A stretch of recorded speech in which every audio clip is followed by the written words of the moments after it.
taking pictures for? I'm just taking pictures of the base. Why are you taking pictures of the base? I'm a photographer. Photographer? So you're taking pictures of the outside of the base like this? Huh? You're taking pictures of the outside of the base like this? Not just the base, the signs, the people over here working. Why can't you do this whenever people aren't coming out of work? Huh?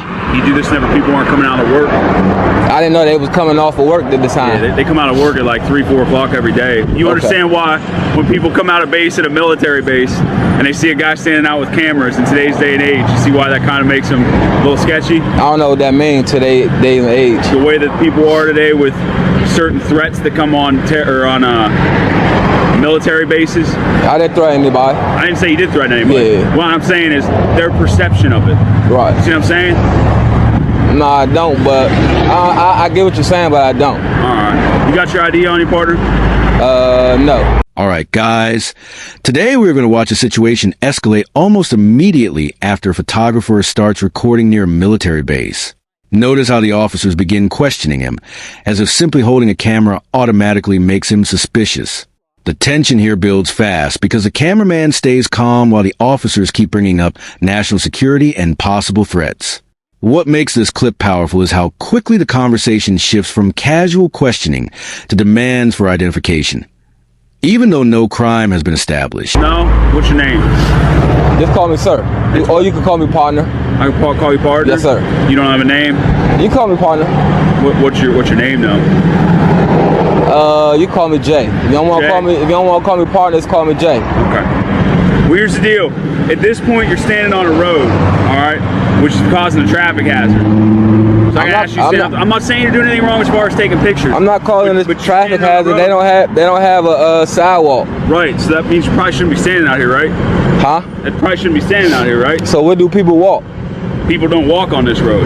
Oh. See all the cars driving out? Anything that I can see with my eye in public, I can also record. But you know there's clauses to that, such as national security, right? Clauses such as national security? Clauses, yep. If I'm not doing anything wrong, I can leave, right? Yeah, you can leave. Okay. Thank you. Have a good one. You too. Buckle up, guys, because this short section actually explains why encounters like this become so controversial online. The narrator points out that filming military property from public areas is generally protected, but the moment security concerns are mentioned, officers often try to stretch their authority. This is where many citizens become confused about what is legal versus what feels intimidating. Even though this part is brief, it sets the tone perfectly for the next encounter, where officers become far more aggressive about demanding compliance. 123 of 2017, the time is 13 hours. Are you getting that? Yes, sir. Okay, good. I want a stamp too, okay? Your officers made contact with me. I explained to them I'm gathering content for a little story I'm doing. Alrighty. And one of your officers, she wanted to see my ID. I told her I'd prefer not to. Actually, we do have the right to ask you for your ID because they call us here. It is a juvenile hall facility here, so we do have your authority. Okay, so if you're doing a story, yes, we do have that right, sir. Okay, and I explained to your officer that unless I understand California law, I've been through this before. Okay. Unless you have reasonable suspicion that I've actually committed a crime. No. Hear me out, okay? Okay. Listen to her. So we have people that do reconnaissance on police, on our juvenile hall facilities, jail facilities, people that gather information, take video surveillance, try to identify us, identify our vehicles, and do all that kind of stuff for malicious purposes, okay? And I'm not saying that's what you're doing. I don't know what you're doing out here. You're saying that you're doing this for a blog or whatever. So we're detaining you to figure out whether or not you're doing this for malicious purposes or completely innocent purposes. And if it's for completely innocent purposes, that's totally fine. But we do have the right to identify you, okay? And if we ID you and everything's good to go, then you're fine. And I have a right to decline because I know the law. I know my right. I'm not trying to be confrontational or anything. But unless you have reasonable suspicion that I've actually committed a crime, I'm not required listen to the officer to identify myself. We didn't come out here on our own. They contacted us. Yeah, you got to call for service. I understand that. And if you know the law and everything, you know that part too, okay? And bottom line is, the officer's right, and we do have a job to do, obviously. Taxpayers pay us to do a job, and this is part of the job. Okay. Okay. Well, we do need an ID, sir. Okay, well, I'm not going to provide identification.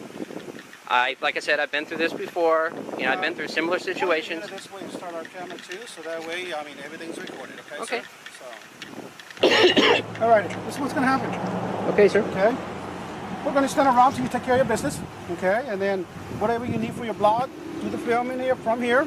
And obviously that's private property over there. Okay. And then leave when you're ready. Okay? But we're going to stand around here to make sure that the facility is safe. All right, guys, now the pressure really starts building as officers at a juvenile hall facility repeatedly insist they have the authority to identify the cameraman. Pay close attention to how confident the officers sound while explaining reasonable suspicion. Yet they never clearly explain what actual crime they suspect. The cameraman stays respectful, keeps recording, and refuses to hand over ID despite the mounting pressure. This is exactly the kind of encounter where most people panic and comply, which makes the calm back and forth here incredibly tense to watch. An ID card, yes. Am I being detained? Do you have an ID card? Am I being detained? I just need an ID card to see who you are. Why? Because you're on a federal installation. I haven't crossed the restricted area. I'm still on public property. I'm just taking pictures. No, you're not on public property. Turn that off. No.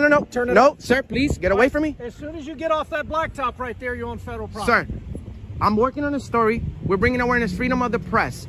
Please stand back. 1104. Can you dispatch JSO here, please? Why are you trying to take my camera, sir? I'm just taking. Yeah. I'm not trying to take your camera. What about my Fourth Amendment?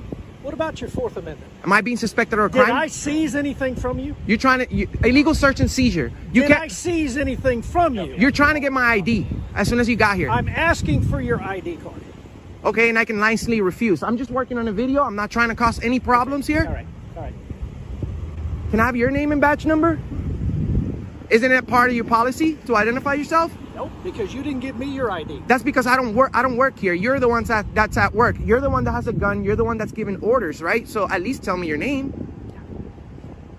Okay. How long have you been working for the Navy Police? That's not important. Yes, it is, because you're trying to violate my rights right now. Am I being detained? You're being detained as long as you're under suspicion of what crime? Photography on a federal installation. What? Are you sure of even what you want to say? No. I'm in public property. Excuse my. Not. Yes. You're on federal property. Okay, and what's my First Amendment right? I'm doing nothing Your wrong. Your First Amendment right is freedom of speech, right? And freedom of the press, correct? No. Yes. Show me your credentials for press, then. Credentials, sir. It's the Constitution. It's the First Amendment, sir. You're talking about freedom of the press. You represent the press. I represent the people. Yes. Which people? The people. We the people, sir. I'm not trying to be disrespectful, okay. But you're being disorderly right now, sir. I am? Yes, you are, because you're disturbing my peace. I've done nothing wrong. And you're disturbing ours by filming. Filming specifically. How am I disturbing your peace by taking pictures? We're just going to get you. We'll get you taken care of by JSO. You're making me nervous now. You're just illegally detained me, man. I've done nothing wrong. You can leave. Oh, so now I'm not detained. You can leave. You never were detained. You said multiple times that you can leave. You can leave. Okay, so if I'm free to leave, I'm free to stay, right? I've done nothing wrong. No, you're not free to stay. Can I have your name and position here, sir? My name is Detective Sparrow, Nance Jax, CAD. Okay, am I breaking the law in any way for taking pictures of your nice military installation? Isn't it part of the First Amendment? Freedom of the press? I've done nothing wrong. I'm not in a restricted area. Restricted area is past that gate over there. I'm trying to explain this gentleman. He didn't seem to get it at first, but then he said, okay, well, you're detained. And then he said, well, you're not being detained. You're free to go. And I'm like, okay, well, if I'm free to go, I'm free to stay. Right, guys, this section may seem like a quick pause in the action, but it actually highlights one of the biggest reasons these videos go viral. The narrator explains how many people surrender their identification simply because an officer sounds authoritative enough. He also brings up stop and ID laws, which vary by state and confuse a lot of citizens during police encounters. This moment works perfectly because it prepares viewers for the intense confrontation coming next, where constitutional rights and police authority collide head-on. I've done nothing wrong. I'm not being disorderly. He's actually being disorderly. He illegally detained me, and he's disturbing my peace, sir. Sir, do you intend on staying here or going? Do you happen to have your ID on you, sir? That's what I'm trying to explain to him. What about my Fourth Amendment? Okay. You're not in handcuffs. I know, but I'm not. Unless I'm being suspected of committing a crime, I don't have to provide ID. That's what I'm saying. I do have an ID. I'm respectfully requesting. Awesome. I like that. This guy is very awesome. How long have you been a police officer? Is there any chance I can see your ID, sir? I would like to nicely refuse, sir. Okay, got it. And stand up for my Fourth Amendment constitutionally protected right. Understood. Buckle up, guys, because this final encounter turns into the most intense showdown in the entire video. The moment the Navy officer demands identification, the tension spikes instantly.